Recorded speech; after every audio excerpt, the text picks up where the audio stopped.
O Dieve.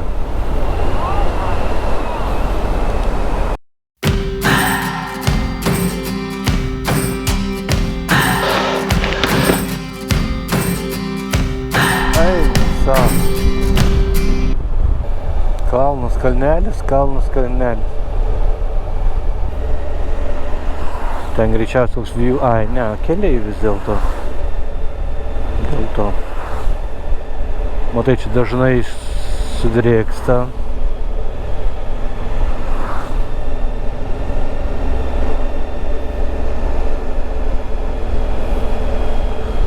Eina švilna.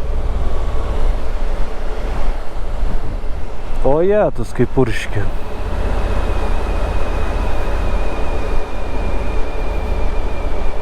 Greičiausiai. Raudona bliksiu.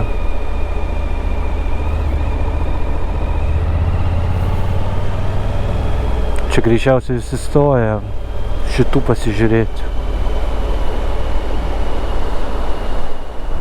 O Dieve.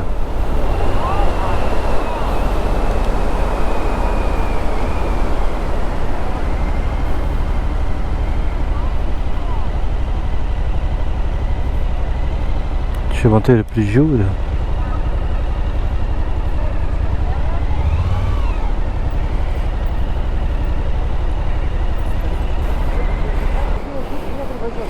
O lietuvis. Lietuva? Sveiki. Dar atvažiuoja porą lietuvių, kaip tik raudom šitą vietą. Gyvenam čia aplinkui. Ir kaip vaizdelis. Pažiūrėk, Saulutė, kamerą mirksi mano.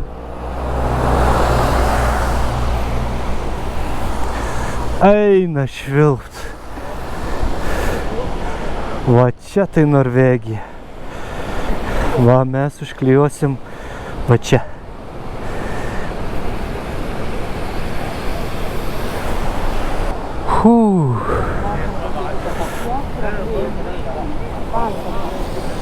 Aš duosiu gerą vietą, kur fotkės daryti. Ką?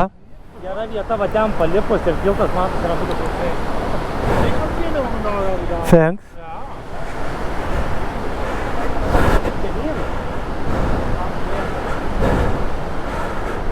Jau gali būti per daug, tai būdavo ten, va, suspaloje. Ai, gal per daug. O kampo į ten, jeigu fotkinių.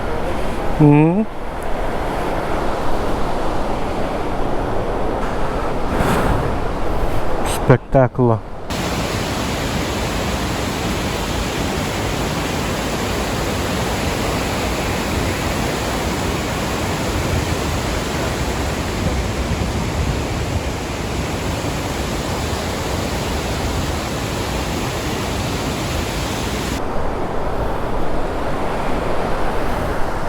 Važiavot per kalnus, 134? Ne, kad 13 pastoviai rašė. Taip. 13 pastoviai rašė. 13 kelias? Nu tai. Jūs dabar iš čia atvažiavot? Ne, iš ten. Mes, kaip vat, iš Lietuvos Švediją, tai palei jūrą, tada kirtom į Norvegiją palei jūrą ir paskui tai vat tiesiaja link šito Leobont, ar kaip jisai tas fjordas vadinasi. A, tai taip. Jo, iš apačios. Kad aš nesuprantu tų pavadinimų. Aš turiu, žinai, nakvynę maždaug tiek įveiksim kilometrų įmam tą. Varom, mes čia. Mano nakvynė kažkur numatyta, čia kažkur su Krioklį yra kempingas šitoj va vietoj. A, tai jūs važiuosit čia pro Odą? Čia ir čia. Čia dar yra tokie kažkiek Kriokliai, bet jau nevažiuosim dėl laiko. Aš savaitę tai važiavau va į Geilo ir čia važiavau. Va. Tai va ten va yra irgi Kriokliai, kažkur čia buvo. Geilo ir paskui važiavom, čia yra tų kaimų labai daug. Oi, čia daug visko. Ir Jūkan buvom nuvažiavę. Ten aną savaitę vyko triatlonas ir lietuviai dalyvavo du. Elitinis triatlonas vyko aną savaitę. Du lietuviai, bet jokios info Facebook'e, ar šia... Bet jokios infos gal Facebook'e. Ne, jie nesikelia, profesionalus jie iš vis ne. Ai, tiesiog.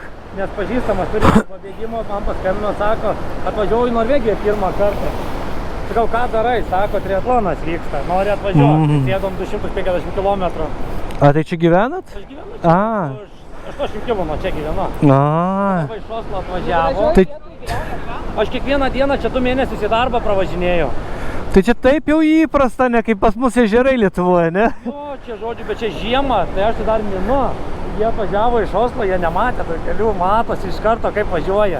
Gyvena daug daugiau metų negu mes, A, bet kalnais bijo važiuoti dar. Mes, nu yra reikalų. Taip, na, kaip į parką važiuoti. Tai aš irgi būna, žinai, toks, Kelis kartus esu ant šito kelio. kaip? Vos nenusirašiau kelis kartus. Aš tai irgi toksai biški kartais stabdis gaunu jau tokiems patyrusiems norvegam, nes aš būna 80 leisna, aš būna ir 50 ir koks vingis 30 numetu, nes ir svoris, ir žmona. Su mocu visai kitas. Nu. Nuokalnės ne taip, kai su mašina. Tu man irgi atrodo nedidelė, bet 2 tonos. O, šitas. Tai nuo kalno jau jaučia, kai važiuoji irgi. Ir aš šitos ekstremalius kelius esu radęs, kur galima su mašina, bet 12-16 įkalnės procentas. Einu savo. Ir ženklai stovi. Kas be nutiks, už viską susimokėsi pats. Nuo kelio, viską už viską mokėsi pats. Yra tokių kelių čia. Jo. Čia yra dar. Dabar jeigu jūs iš čia atvažiavote. Ne, mes iš ten. Iš ten atvažiavot. Jo, mes ten. Bet buvot prie to nuo krioklio didelio, buvot, ar ne? Tai, žinot, aš tiek turiu taškus šiandien, bet aš matau, realiai, nu, neįmanoma aplankyti kiekvieno. Labai netoli yra, jeigu nuo čia važiuot 10 minučių. Yra 5 pagal dydį Europoje krioklys. Ne, jau nesuksimačiu, bet nes... Nu, suprant. Mes dabar važiuosim iki to. Yra vienas, kur nėra nei Google Maps, nieko. Yra irgi visai čia dar arčiau. Nes kadangi irgi dirbo, sako, važiuojam hidroelektrinę daryti reikia. Atvažiavom, lubas reikia išklijuoti. Hidroelektrinė, už jos buvo įsilinis krioklys iš karto. Tas krioklys maitina tą hidroelektrinę. Tai gal dėl to iš Google Maps išėmė, kad nelystų turistai per daug. Ir nežinodamas, nenuvažiuosi. Kaip? Ten važiuoji, ties namų pasibaigia, o šalia namo keliukas padaryta. O tas kampos, tai jisai visai, va.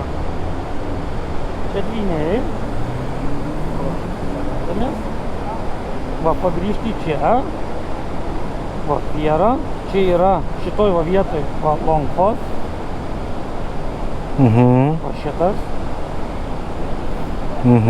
Įspūdingas irgi. Jo, čia įspūdingas. Ir dabar, kai lyjo, va, praeitas 2 dienas lyjo, tai žiauriai geras. Mes savaitgalį važiavom, tai čia galėjai perbristi šitą krioklį. Jo? Aš nuėjęs į vidurį upės nuotrauką lenkam dariau. Atsivedžiau į vidurį grynai upės. Geras. Čia tiek nusenka paskui, ne? Nieko, va, matai, va, taip atrodo, jeigu lietaus nebūna. Kaip... Oi, tai matai, mes prieš tai galvom, Norvegija mums pasitiko tik lietus, tai pasirodo į gerą, kad lietus. Jo, o jeigu turistam į gerą, ir elektra atpinga, jeigu lietaus daug būna. Nes viskas hidroelektrinės pas juos, tai žiauriai kaina elektros krenta. Nes viskas šildoma elektra. Nu tai va, nuo čia iki Fieros, bet tai vertas aplankyti. Bet čia nedaug, sakau, 10 minučių su mašina. Nu pagalvosim, okei. Ačiū labai. Einam mes dar kažką turistiško reikia nusipirkti. Ačiū labai. Pas mane mirksi dar? Nu tai jie čia stabdo eismą, visi pravažiuoja, kurie per tos krioklius. O, retro stiliumi.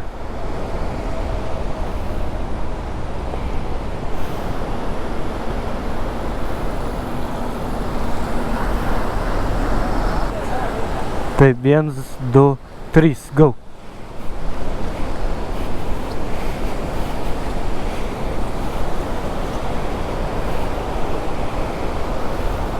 Trolių yra jau nusipirkti.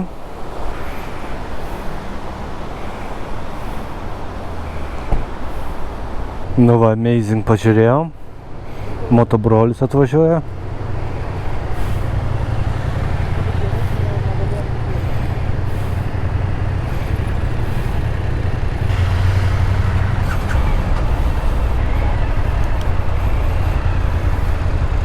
Oho, kokį krovinį sunku veža.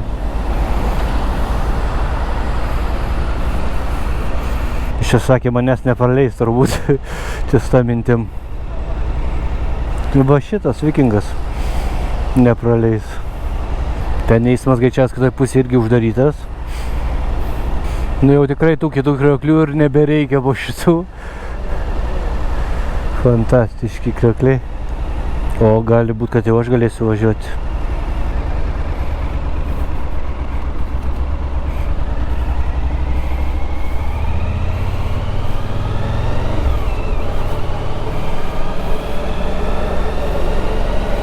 Jau žiūrim toliau visus grožius, kaip mano Saulė sako, kokius pasiūlys Norvegija. Norvegijos kalnai, kur troliai uliulijo. Čia.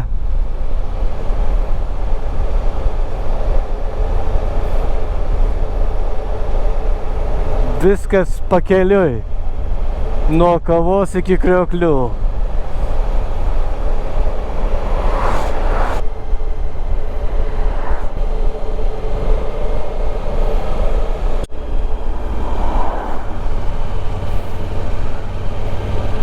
Gražus toks miestelis, ar ne? Medinių tokia apdaila nameliai. Bet čia kažkoks rimtas miestelis toksai, žiūriu. Daug judesio, daug turistų, daug hikingo matau.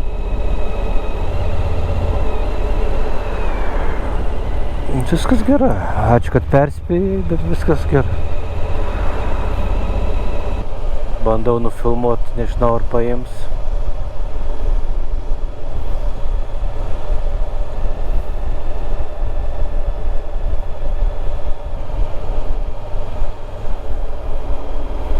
Gal ir iš medžio, gal iš akmenų.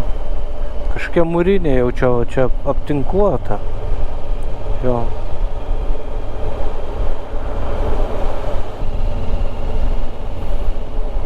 Ulės Van kažkaip vadinasi bažnyčia. Va iš ten atvažiavom to keliuku. Tai iš ten užsukom, tai dar ten, į ten reiškia yra. Tai va dabar yra norvegiškų laikų 18:35. Dar liko 58 kilometrai iki kempingo, tai yra pagal laikrodį ir yra 58 minutės, kiek kilometrų ir minučių. Bet va ir keltai kažkur kažką kelia irgi tarp salų. Ten yra kitas kelias, mes važiavome šituo dabar. Tai yra kitas kelias ir iš jo galima kažkuriom tai dalyje arba važiuoti toliau ir netgi mūsų kempingą patekti, arba persikelti į šitą pusę. Tai greičiausiai šita vat vieta ir yra.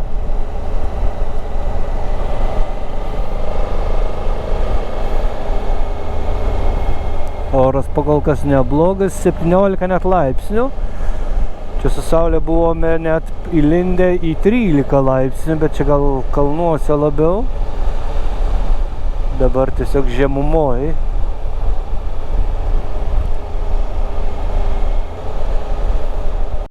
Čia net bėga vandenukas.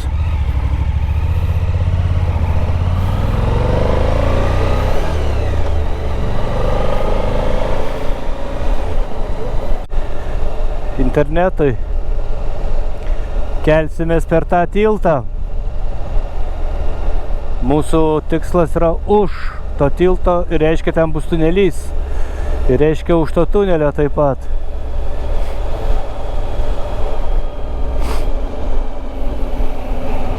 Dar ką norėjau pridurti, kad visas šitas kelias, pabandysiu įdėti foto su maršrutu, tikras motociklininkų rojus. Vingiai ant vingių, kalnai ant.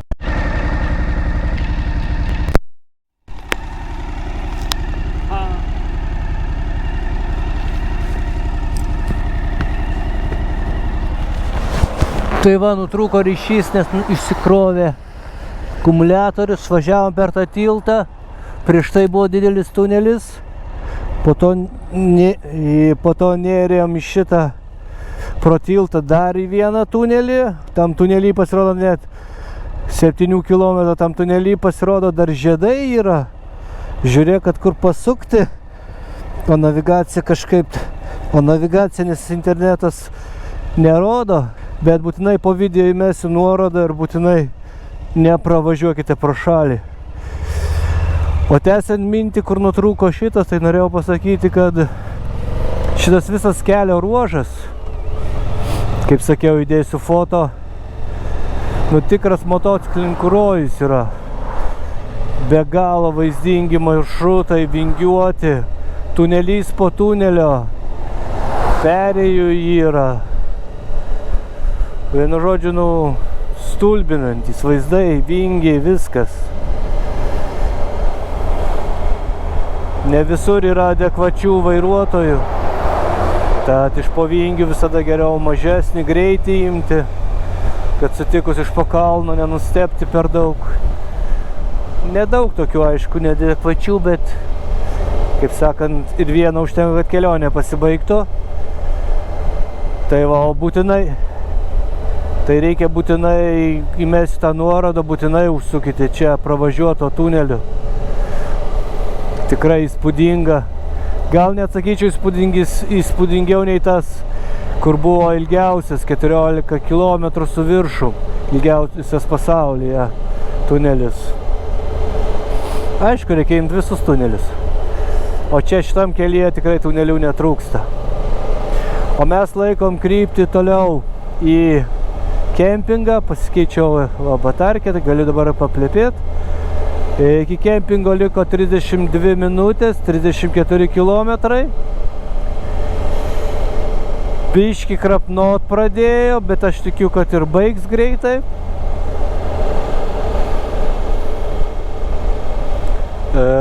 Saulė sako, kad debesys tokie, bus žiūrėt, nu tai aišku, kad žiūrėsiu, o kas man beliks. Tai va, kempingo vieta tikrai turėtų būti nuostabi su kriokliu.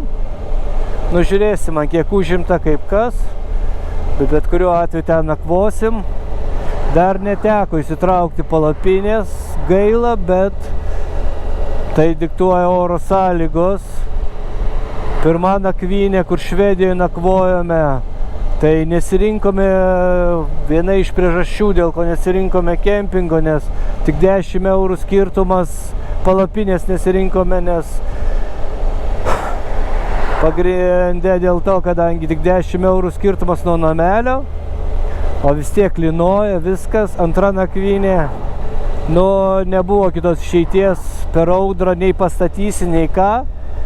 Galbūt matėte, jeigu nematėte, gali pažiūrėti prieš tai video.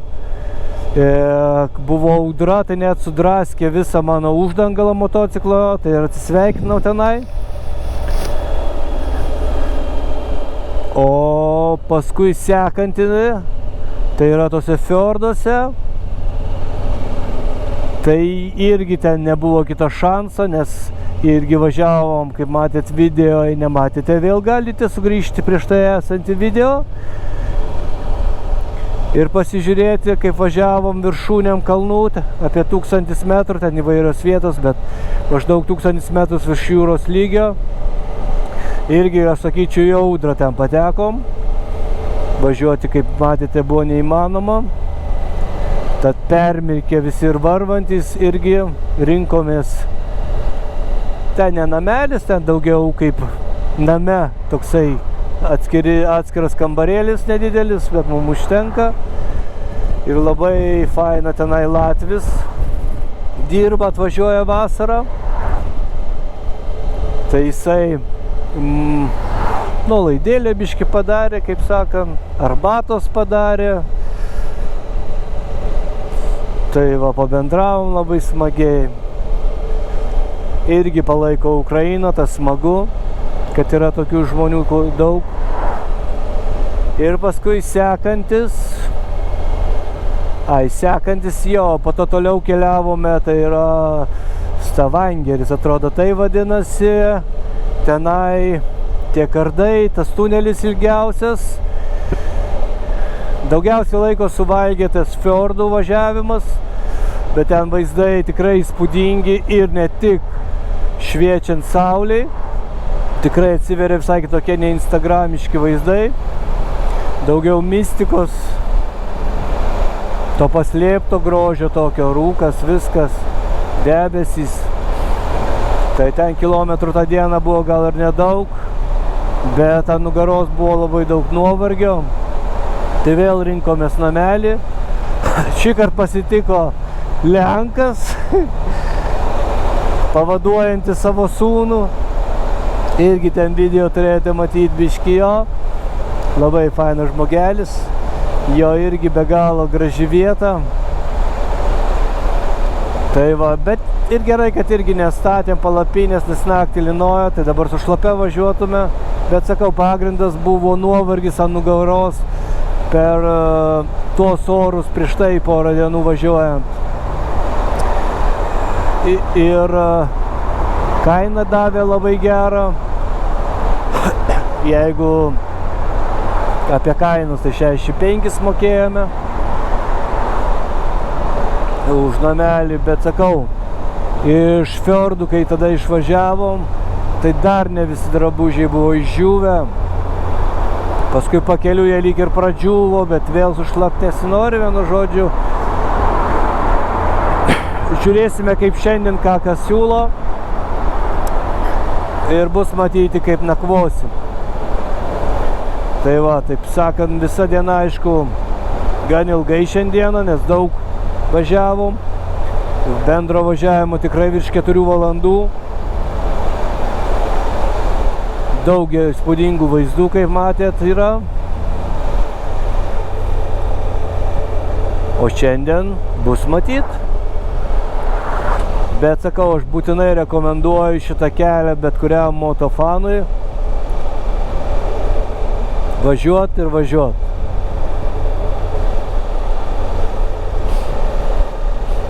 Va, tunelį pravažiuoja ir vėl va navigacija, kažką tai jinai čia.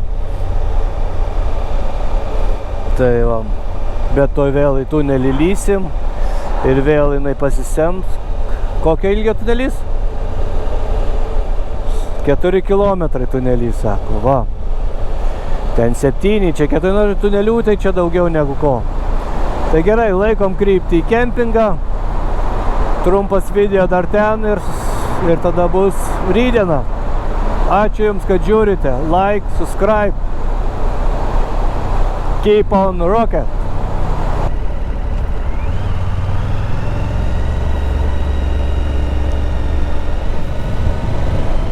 Kokia mašina. 10 minučių iki kempingo. Viskas visi įsisklaidė, galim važiuoti. Sakau, visi įsisklaidė, tiek mašina buvo prieš mus.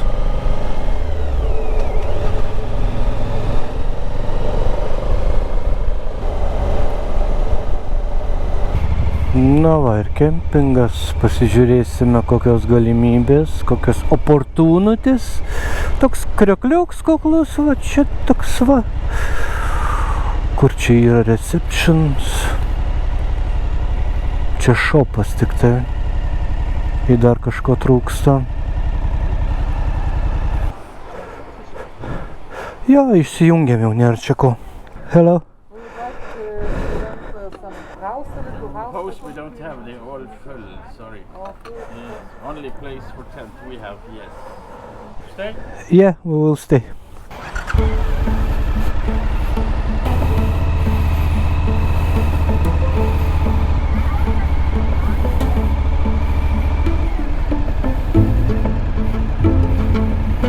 Aš galvočiau va čia pastatyti. Ai.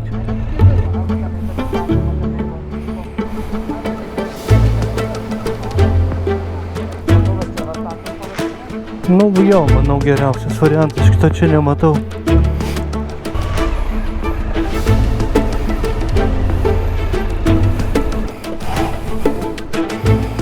Nu taip, čia palapinė bus. Čia daiktai.